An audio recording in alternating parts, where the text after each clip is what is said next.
Now, what you might be interested to know is this is basically my first bike. And this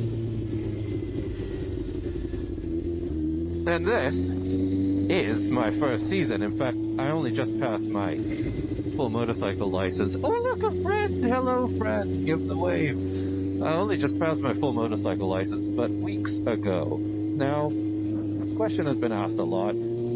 Is a 600 a starter bike? And I'm just gonna cover it really quickly.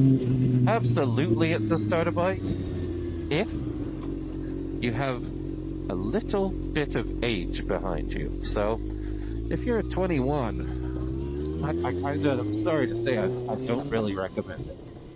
Or, if you're like me and you have a little bit of extra girth, then 600 is not so bad, but this is, it's a lot of bike, and I don't often use all of the throttle, so we'll cover that later. Anyway, today's video, shut up and get on with it. Things I've learned in my first few months riding. Some of the most important things really are about situational awareness, and the bloopers that I've made, hopefully, that by watching this video, you don't also make. Oh, still a learner? I'm still a learner. I still can't take those tight corners quickly. But, yeah, these are things that have saved me a few times. And, yeah, just figured I'd share some nuggets of wisdom with you. So, let's get through this light, and then let's talk about it some more. First one, nugget of wisdom. Riding a motorcycle, this turn signal, canceling it when your gloves are too big is not a problem, but the left turn signal from a low speed, that is quite frustrating sometimes.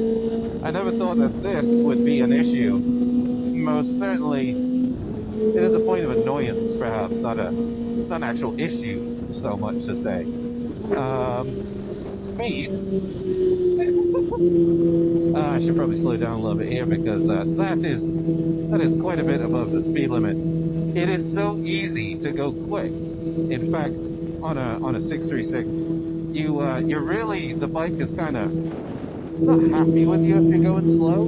I do have a slip-on muffler, courtesy of nobody except myself. And yeah, just cruising along here, minding my own business. I'm in 4th gear, and yeah, the bike is just trying to keep going faster, so that's speed is certainly one part of it. Constantly having to operate this from a low speed though, to have this little bit of play in my glove it's really frustrating. So second thing I'm going to talk about as a motorcyclist, and I am guilty of this, is don't go out and buy all your gear at once. Now, I went out and got the best possible gear I could during March. Well, in March here in Vancouver, it was, 16 degrees on a really hot day, and the rest of the time it was pretty cool. So I started buying gear that was kind of appropriate. I was getting excited. I was looking at all the sales. I was thinking, yes, I need a full leather jacket. Well, I went out the other day and it was 33 degrees, and I almost passed out from the heat. I kid you not. It was so hot that I just felt like I may as well have been a bucket of sweat. Yeah, so buy the gear appropriately, but buy gear. I mean, I'm wearing a leather jacket, it's perforated. My jeans have armor in them, and yeah, don't be stupid. Don't be that guy doing flip-flops and shorts. It's as a new rider, just wear more when you're confident. If you want to go for a little cruise around town, sure, but at least put on some fucking shoes.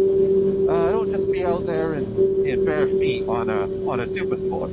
So, one thing I do want to talk about that's come back to my attention now is, as we're rolling here, is shifting gears. Do not buy a bike with a quick shifter. KQS, Kawasaki quick shift. I have got in the habit of just changing gear with no clutch hand, and even if we want to, downshift. Well, that's wonderful. Oh, I'm so great I can use one hand to shift gears. The problem problem is that I've been doing it so much, if I now try to shift down to third, watch what happens. Oh, hello, friend! That was not smooth. And that was me trying to use the throttle a little bit, but what I end up doing all the time is just clutch and pressure on the pedal and slipping it down a gear. Now, as a rookie, I'm sure that that is not great for my body. I don't know if it's really bad, but I know that it's not good. So, if you have a quick shifter on your bike, don't use it, for the love of God, for the first little while, because it's not doing you any favors while you're trying to learn. Second, I just want to point out to everyone, I always came to a stop with feet down. The easiest way for you to practice and make sure you know how to do a hill start is always stop and put your left foot down. Oh God! And keep your right foot on the rear brake. Just this one over here. And you know why? It's because when you build that as a natural stopping position, it just becomes really easy to do a hill start. So I stop. I use the rear brakes. If I do this, how do I get away from a hill with 2 feet down? I've been there, and whiskey throttling is not a good idea. You don't want to do that. So for the love of Christ, learn to use your right foot when you come to a stop on the brake at all times. And that, my friends, is some of the basic bloopers of learning to ride a frickin' motorcycle.